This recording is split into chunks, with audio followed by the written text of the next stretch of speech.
Hey there guys, it's Ange at Homestead Design. So I posted a picture of our icky rotten jack-o'-lanterns on our front step and my cute little Christmas pot here at my back step, and someone asked me if I would do a little tutorial video on how I did this Christmas pot. So it's super simple, so I thought I would just show you real quick how I do this. I like to use just natural things in my pots. It's just really quick and easy and cheap, and you can just throw all those things in your brush pile or compost or whatever at the end of the season, and it's really easy.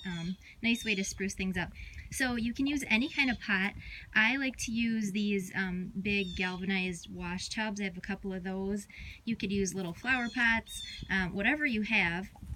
I did it today or actually yesterday on Halloween, just because we don't have any neighbors to see how crazy I am, and it's not a big deal. I like to do it before the pots freeze. You certainly don't have to do it this early.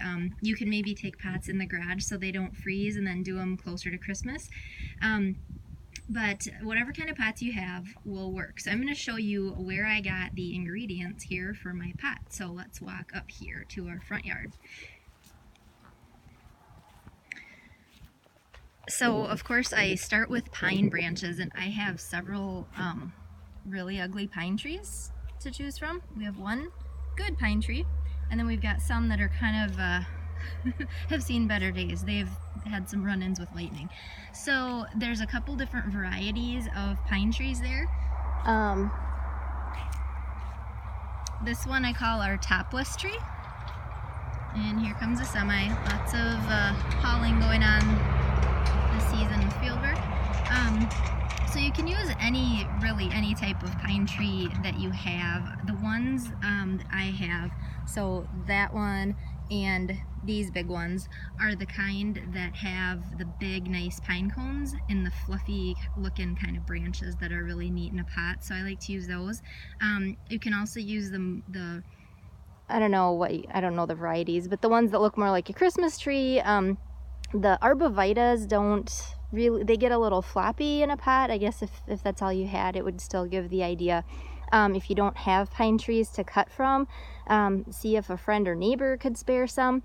I have these giant trees. If you have just shrubs, you could snip some branches from the bottoms. That's always a good way. I mean, you need to kind of do that to your shrubs anyway, so you could just take a few snips around the bottom of the tree, and it'll look fine. Or if it does need a little shaping up, it'd be a good time to do it. So anyway, that's where I get my pines.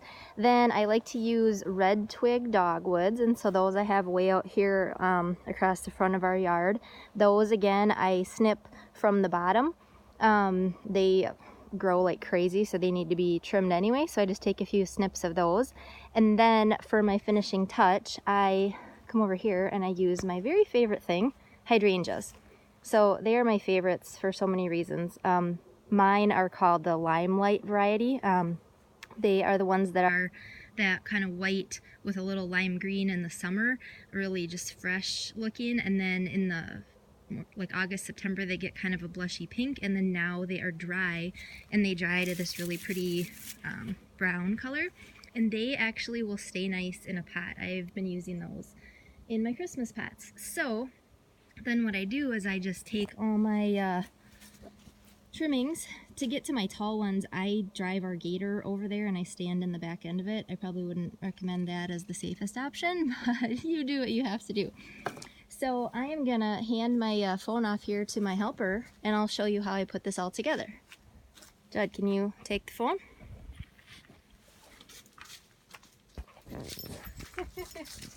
Okay, so I'm gonna use this little galvanized pot just as an example. So first of all, when I lop my branches, they're big, huge branches like this, and that works in a big pot, but in the little pots, I like to trim them smaller so you can just snip smaller pieces off. I use a tool like this. I call it my lopper, so then you can just go and snip off what you need off the tree.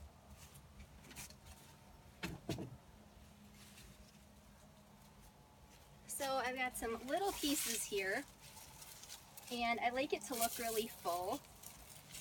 If your pot will be seen from all sides, try to do it tall in the middle and then smaller all around. If it's going to be up against the house, you could have it tall in the back to get lower in the front.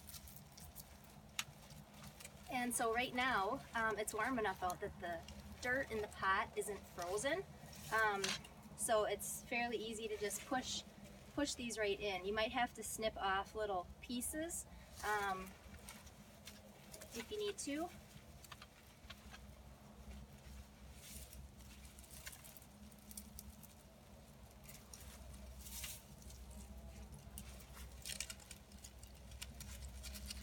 So you just kind of stick those in, get it kind of even. Then you take the red twig dogwood. So I have cut mine into smaller chunks. So I'll put a tall one in the middle. And it's okay for that to stick up higher. Just add some height and interest. And you just stick those around.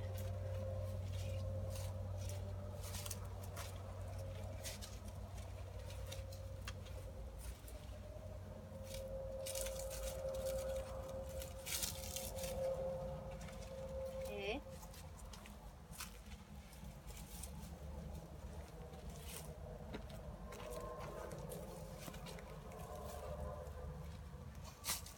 So then I take the hydrangeas, and you can use the huge ones or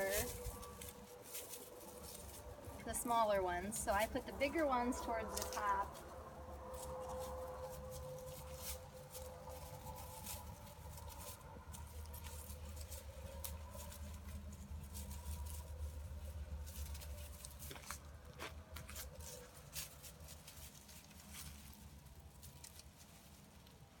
Just like that. And hydrangeas are plentiful. If you don't have them, I'm sure a friend or neighbor has them, and they would probably let you snip a few. You don't need a lot. It just adds kind of a lot of interest and texture and a little more color. I also think it makes it blend better right now this time of year. It doesn't look totally Christmassy and out of place when everything outside still looks fallish, but once it snows, it looks really, really pretty and really festive. Then I go under our pine trees and I grab some pine cones. This could be a fun little activity. Go to a park that has pine trees and do a little scavenger hunt and find a bunch of pine cones. And you can just stick those in kind of wherever. I also like to stick these in my Christmas tree when I put it up.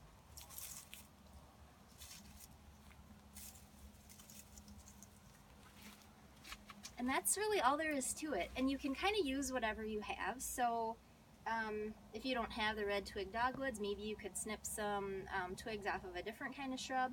If you don't have hydrangeas, maybe you have a sedum plant. I haven't tried this, and these don't dry like the hydrangeas do, but they might work in a pot even temporarily because they look kind of pretty in there too. You know, you could kind of add some of that just for a little bit of texture, and they have a little bit of a red color, you know, so you can kind of use whatever you have, things that are around, things that friends and neighbors will share with you. It's just a great kind of a frugal way to add a little bit of holiday spirit, and you can get rid of those mushy jack-o'-lanterns. See you later!